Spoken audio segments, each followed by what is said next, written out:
Olá, estudantes da terceira série. Nesse vídeo vamos falar sobre cilindro, ou melhor, continuar falando sobre cilindro. Hoje, especificamente, vamos relembrar alguns conhecimentos e vamos falar sobre secção transversal. Vamos entender como que ela funciona no cilindro e também algumas aplicações a respeito que podemos ter. Então, revisamos esses conceitos, a altura do cilindro, área da base, como que é a base, esse tipo de situação, e vamos compreender a secção transversal de um cilindro, como é que ela aparece, né? Então, quais objetos que têm a forma do cilindro? Vamos começar relembrando isso. Por exemplo, em casa, o que será que tem a forma de um cilindro? Se a gente começar a olhar aí por dentro de casa, você vai ver várias coisas. Muitas vezes não é só um cilindro, uma parte dele é um cilindro, né? Uma parte dela vai ser um cilindro, mas tem muita coisa no dia a dia, porque é uma forma muito útil nas embalagens, então muitas embalagens se apresentam nesse formato, pela facilidade de colocar os produtos e também no transporte, que é bastante interessante, e pela resistência também. Aqui eu peguei alguns exemplos, né? Uma lata de tinta, né? Os crayons, né? Os lápis que principalmente criança gosta muito, né? Aqui peguei uma garrafa térmica que tem exatamente o formato. Caneta mais comum que a gente utiliza. Uma moeda. Mas uma moeda é um cilindro? Até peguei uma moeda aqui para a gente conversar. Mas a moeda é um cilindro? Sim. Na verdade, aqui nós temos dois cilindros, a gente já vai conversar a respeito dela, é um cilindro, porque a gente tem uma mania de olhar como se a moeda fosse bidimensional, ela é tridimensional, gente. Então é um outro exemplo de cilindro, né? Só que aqui, na verdade, nós temos a parte dessa moeda de R$1, que é muito parecida com a moeda de €1, né? Onde nós temos essa parte interna aqui e uma coroa, a gente já vai falar sobre isso, em torno que é essa parte dourada. Mas isso daqui a pouquinho a gente conversa. Aqui eu peguei alguns exemplos, mas a gente tem muitos exemplos de cilindro que a gente tem no dia a dia aí e que enquanto eu estava falando, vocês já observaram esses cilindros que nós temos no dia a dia. Mas vamos entender agora o que é a tal da secção transversal. Aqui eu tenho um cilindro. Imagina a seguinte situação aqui, que eu passasse um plano, tá? Um plano que ele tem que ser paralelo às bases do nosso cilindro, né? O cilindro tem uma base circular, então esse plano tem que ser paralelo, ele não pode ser inclinado, ele tem que ser paralelo. Quando eu secciono, ó, daí vem a secciono o nosso cilindro, o que vai acontecer? Vai formar esta região aqui. E essa região, obrigatoriamente, vai ser exatamente um círculo. E como ela é paralela às bases, essa secção vai ser exatamente igual às bases. A base inferior e a base superior, quando a gente está falando assim, né? Porque se eu colocar o cilindro deitado, entre aspas, nós vamos ter paralelo às outras duas, mas o que interessa é que essa secção vai ser igual às duas bases que ele vai ter. E, obviamente, né, essa daqui, nós vamos ter que identificar sempre o raio ou o diâmetro dele para a gente poder fazer os cálculos que a gente vai acostumar. Relembrando, como é que a gente calcula a área de um círculo? Através da formulazinha, já conhecida por nós, a área é igual a πr ao quadrado, tá? Eu gosto mais dessa fórmula do que do diâmetro, mas se quiser, daí é só a gente substituir. Mas essa é a mais tradicional e é fácil de lembrar, né? πr ao quadrado, área de um cilindro. Primeira coisa, ontem mesmo assistindo televisão e vendo lá as pessoas confundindo o bendito círculo, né? O círculo da circunferência, né? Círculo é a área, gente, a área. Circunferência é como só se fosse esse contorno em torno do círculo.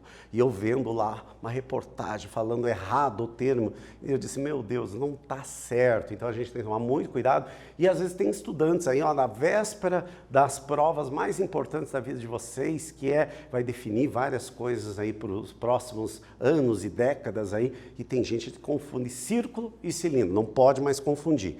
Então, o círculo é toda a área em torno aqui, tá? Dentro da circunferência. E a gente calcula por área igual a πr ao quadrado. Tranquilo? Esclarecido, relembrado, reforçado, que é extremamente importante.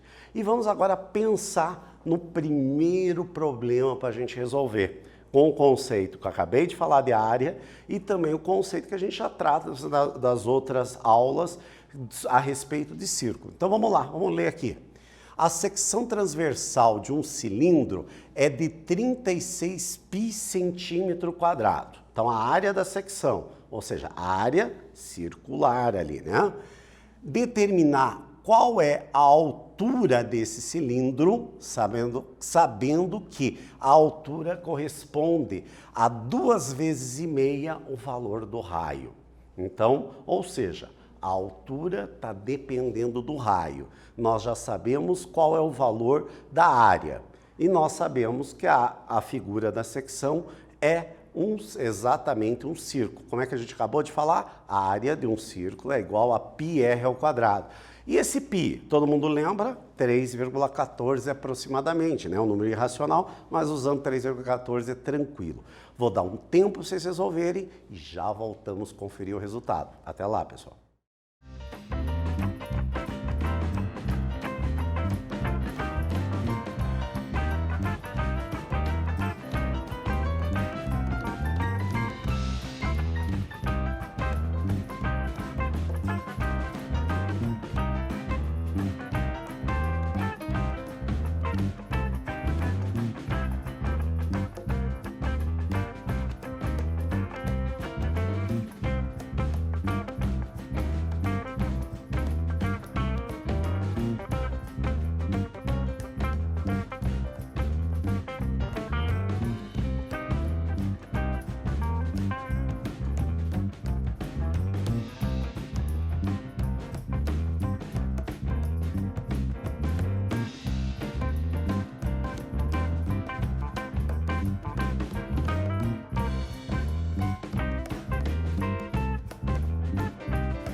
E aí, galera, mataram a pau fácil essa questão, né? Mas a gente tem que treinar, porque é das questões básicas a gente consegue construir. Eu sempre digo, se a base estiver bem construída, a gente consegue construir um arranha-céu com facilidade. Então vamos relembrar aqui o que a gente tinha.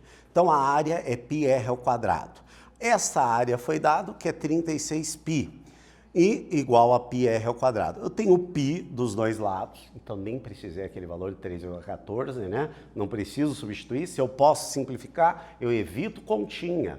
Quanto menos continha eu fizer, mais rápido e menos chance ao erro. Então simplifiquei π dos dois lados, ficou 36 igual a r ao quadrado. Eu não quero saber o valor do r ao quadrado, eu quero saber o valor do raio. Então o que eu faço? Eu tiro raiz quadrada dos dois membros, porque daí eu corto pelas propriedades da potenciação, eu vou cortar o índice, que é 2, não está aparecendo, mas é 2, com o 2 daqui. Cortando, ficamos com R. E raiz de 36 é 6. Claro que raiz tanto pode ser positiva ou negativa, só que não tem sentido a gente falar raio negativo, por isso a gente só considerou o valor positivo.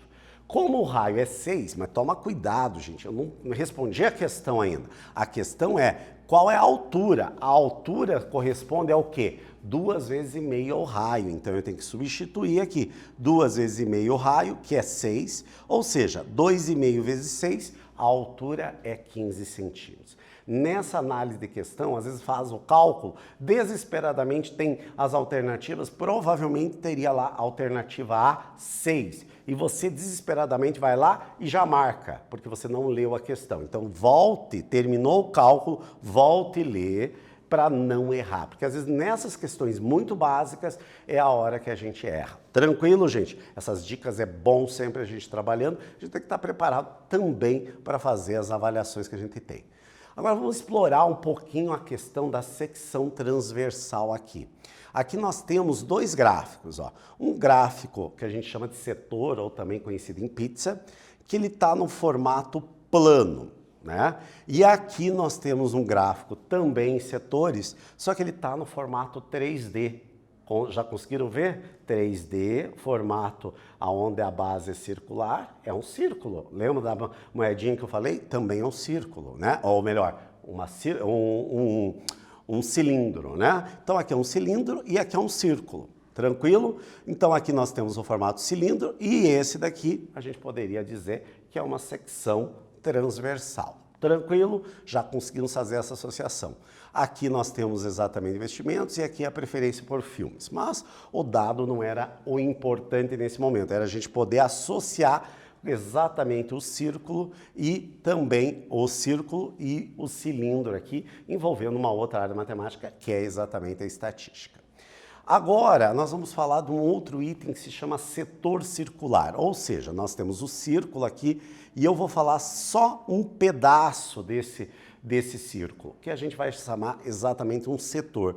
E ele pode ser dado exatamente por um ângulo formado, igual nós tínhamos lá nos outros dois gráficos, tanto o 3D quanto o 2D ali, eles tinham setores circulares ali para fazer. Como é que a gente calcula a área de um determinado setor?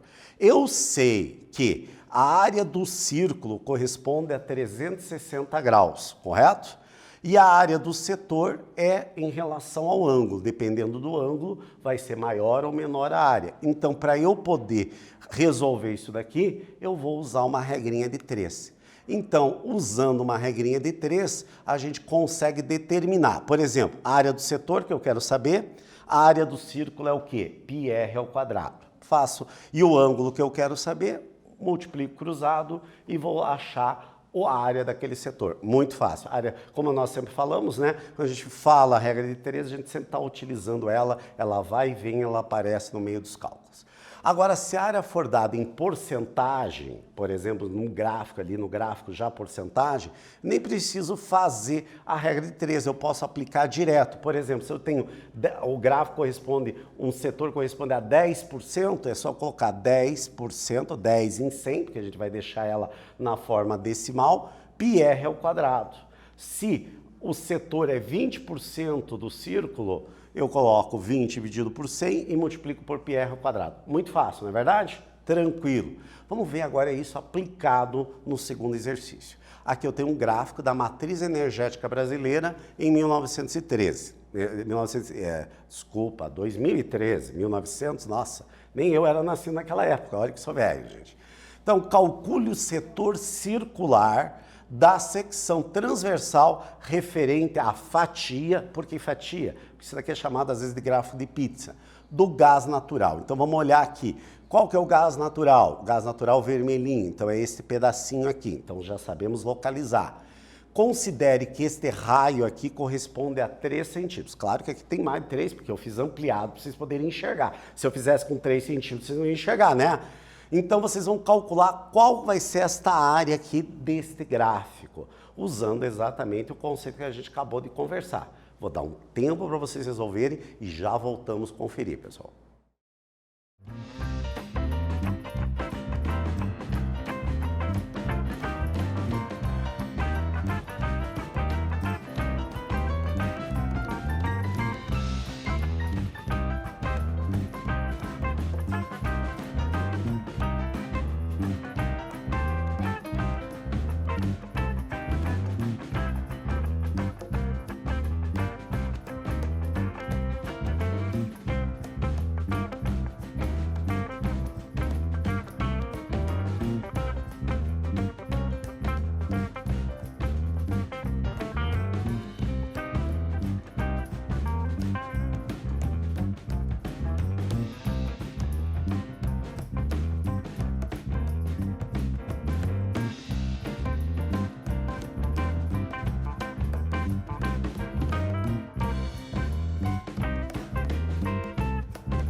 E aí, galera, conseguiram resolver? Tenho certeza que sim. Hoje a aula está muito fácil, né? Mas vamos lá, vamos aprofundando cada um dos conhecimentos aqui.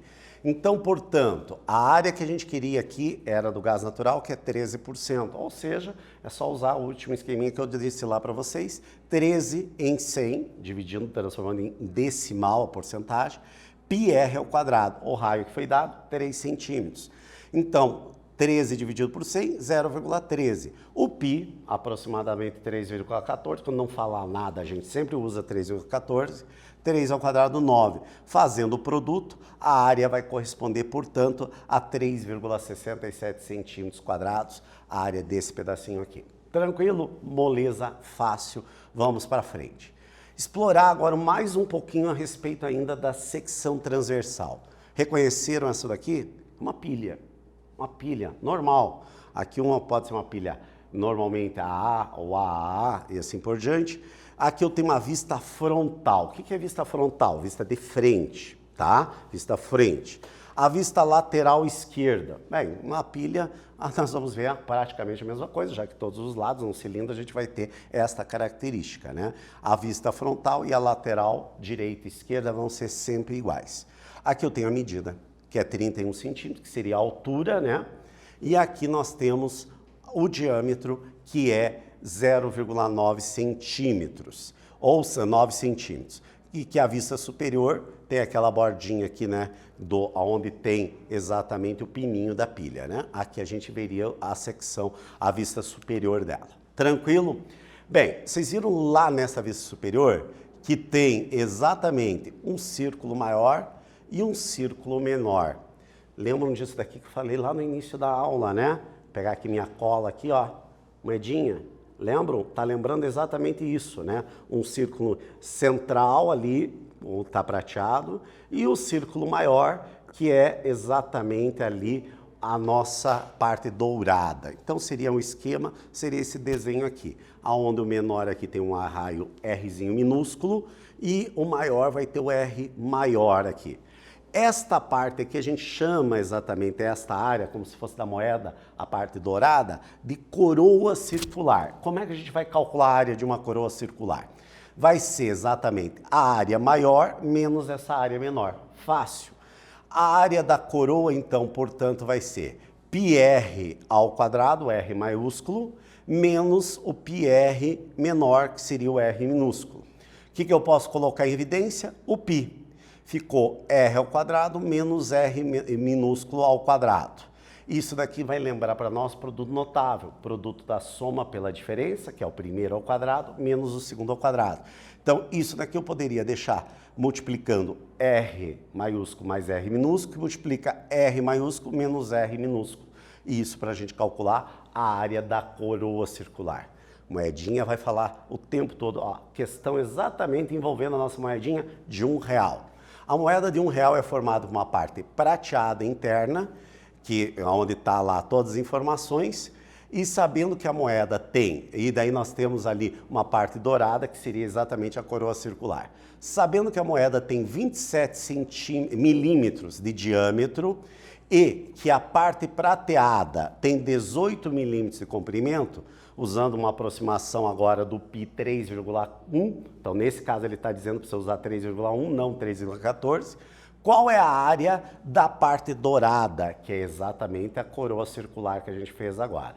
Eu vou dar um tempo para vocês aplicarem esse conhecimento que a gente acabou de falar e já voltamos a conferir.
Aí, galera, conseguiram? Vamos verificar aqui, então. A área da coroa, eu vou calcular o círculo maior menos o círculo menor.